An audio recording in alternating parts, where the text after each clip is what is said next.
Can't wait for the Windows 10 update? You can force it. Russell Hawley from Android Central talks OnePlus 2 and how much are your status updates worth? Tech News Tonight is next. This is Twit.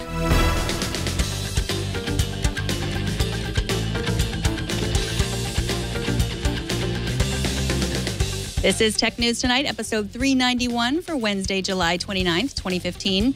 This episode of Tech News Tonight is brought to you by Braintree. If you're working on a mobile app and searching for a simple payment solution, check out Braintree. With one simple integration, you can offer your customers every way to pay. To learn more and for your first $50,000 in transactions fee-free, go to braintreepayments.com/technight.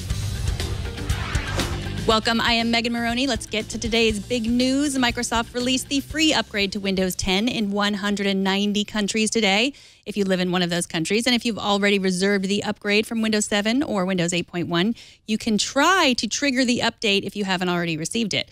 Windows Central says that you could launch Command Prompt in administrator mode and enter the following command, wuauclt.exe/update now. And that should force the update. We'll have more Windows news later in the show, but first, our guest today is Russell Hawley, author and contributing editor at Android Central. He's here to talk to us about the OnePlus 2. Welcome, Russell. Hey. So the OnePlus 2 is the newly announced, much-hyped Android phone featuring a metal frame, high-end specs, and 5 back cover choices for $389. You got to spend some quality time with the OnePlus 2. What are your first impressions? I walked away from the experience really positively influenced by the device. The OnePlus One had this kind of sandstone back where it was really rough and it kind of wrapped all the way around the sides of the phone. And it was often kind of uncomfortable. I really wanted to switch to one of the softer backs. But this, the 5 different backs that they offered are all, very different. The sandstone isn't nearly as rough as the previous version, and the other versions are much softer and much nicer. And the aluminum band around the phone really gives it this kind of sturdy heft to it. I was really surprised by how nice it felt. So one of our editors here, Zach, he had the OnePlus One. He said it was a great phone until he bent it. Yeah. Is the OnePlus 2 sturdier than the OnePlus One? It definitely feels like it. The aluminum band around the side really gives it, this kind of durable feel. It doesn't feel like it flexes in any way when I tried to apply pressure to it. It just it feels more solid, and a lot of that has to do with it being a little heavier, a little thicker. We usually see things kind of go the opposite direction when phones are released, but this one they were pretty clearly focused on a quality camera and making sure that the battery and everything were there for their users, and it feels like they've delivered so far. So what kind of Android user, what kind of phone user is this phone for? Honestly, this is someone who's not interested in spending the $700 or $800 that we're seeing for a lot of the kind of higher end phones, but still want a lot of that same experience. You're not going to get the entirety of the experience you'd get from like a Galaxy S6 or something like that. NFC is missing. Things like wireless charging and Qualcomm's quick charge service aren't available, but you still get the same high-end processor, 4 gigs of RAM, 64 gigs of onboard storage, and all of those are things that you usually only get from these kind of higher-end phones. And while I didn't get to spend a ton of time with the camera and the software that we were using wasn't final, the camera really seemed like it was taking decent pictures. I'm really looking forward to seeing how well that actually holds up to some of the other phones. So you talked about the metal frame. Does it heat up and get hot when you're really using the phone a lot? The only time that I noticed it get a little warmer than usual was when I had the camera open for a while and I was testing the high-definition video that I was capturing. And it is true that the Snapdragon A10, you usually hear stories of phones with that processor getting a little warmer. OnePlus actually decreased the clock speed on this and did some special work with Qualcomm to make it so that that's not an issue with this version. And while I only had a couple hours with it, and none of that time was spent doing crazy things like benchmarks or video games or anything like that, it certainly seemed to stay cool. So you have a piece up at Android Central comparing the OnePlus 2 to the LG G4. Which is your pick in terms of performance? I would probably go with the G4 in terms of performance, sitting them side by side for a while, but only because a lot of what I saw with the G4 was just apps loading a little tiny bit faster. And I think side by side is the only place that you would notice that when using the phone. But it was something that, the two phones are very, very similar in terms of their size and their kind of general quality. it seemed. But the G4 offers a couple of things that I'm more interested in personally. So let's talk about OnePlus as a company. They've generated a lot of buzz. Some of it's good, some of it's not so good. You say a lot of this is due to the company's founder, Carl Pei. You had a chance to interview him. What makes him different? He just this really laid back individual. I spent a couple of minutes talking to him, and then he kind of wandered the floor of the event, talking to everyone, and he just seemed genuinely concerned about what it was that we were doing, what buttons we were pressing. He didn't seem distance, which we see from a lot of people in that particular position with companies, and while granted this is a significantly smaller company than say Samsung or Motorola, it was really interesting to see him kind of just walk up and sit down next to someone and say, hey, so we had this phone leak and I really didn't care for that. What did you think about it? It was interesting. So he's really like a startup founder, kind of. He does give off that feel like a startup founder, and it was very cool to be able to kind of talk to someone who has their hands in basically every part of the organization. He had a lot of interesting commentary and feedback. So he said that the media is always saying that OnePlus makes really high value for money products, but that was not his goal. Did he explain to you what his goal was? It seemed like his goal, and this is something he said a couple times, was really just to make a really good phone with the parts that he can get a hold of. And for a smaller company that ends up being a little on the difficult side, he said that the first phone that they made, the OnePlus One, they started out only making 1,000 copies of the phone because they didn't know how well it was going to sell, and they didn't have a ton of cash to start out with. And while he said that he doesn't see himself as a company, or he doesn't see OnePlus as a company that makes high value phones for for low cost, that's essentially what happens. We know that the OnePlus One was sold very close to cost, and that's obviously not a huge plan to make money as a company, but as a trade-off, I think recently we heard that LG was only making 1.5 cents off of each G4 that they sold. So it's obviously not an unusual strategy right now. So that's partly behind the weird invite system that the OnePlus One had, the first phone had. He wanted to sell directly to the consumer, not spend so much on advertising. I mean, some of his practices were kind of weird and sexist. You had to get an invite. Some of them were just plain wrong. Yeah, I mean, the OnePlus as a company, when they first launched, they were very focused on trying to get people to talk about the phone and to drum up hype, and there were a couple of things that were just really poor missteps. Starting off with telling people to record videos of themselves smashing their current phone so that they could get other phones, when we have perfectly good donation services to give phones that you currently have to people who don't need them. And then there was weirdly sexist marketing campaigns that happened and got shut down pretty quickly when they got called out. But it's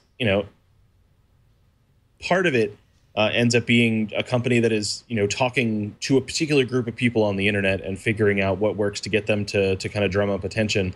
And I think that when you have that kind of focus, there's bound to be some missteps.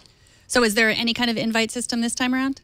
There's going to be an invite system this time, but Carl Pei had a lot to say about how many more phones that they had. He wouldn't give a specific number. But when the phones actually become available on the 11th, he seemed really confident that there's not going to be nearly as long a wait for most people. So that's August 11th or September 11th when they would be available? Yeah, August 11th.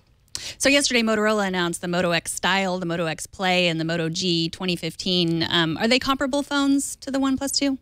They are definitely comparable phones. The Moto G is designed to be more of a budget phone, and it's the third in a line of really impressive budget phones that have come out from Motorola. Not so much because of the price. I mean, the price is a big part, but the other part is that they're taking what is essentially low-end specs, what we would look at on a spec sheet and say, wow, that's kind of unimpressive, and making the phone perform just as fast as a Galaxy S6 or an LG G4. And it's something that the G has done really well over the past couple of years, and seems to also be the case with this.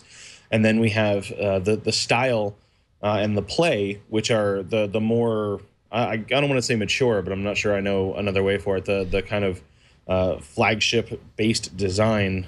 But the Style is, kind of a lighter version of the Play, where it's got that kind of lower price tag, but it keeps all of the customization options and makes it so that people have that same kind of high end experience without spending $700 or $800, which, like I said, seems to be a popular plan right now.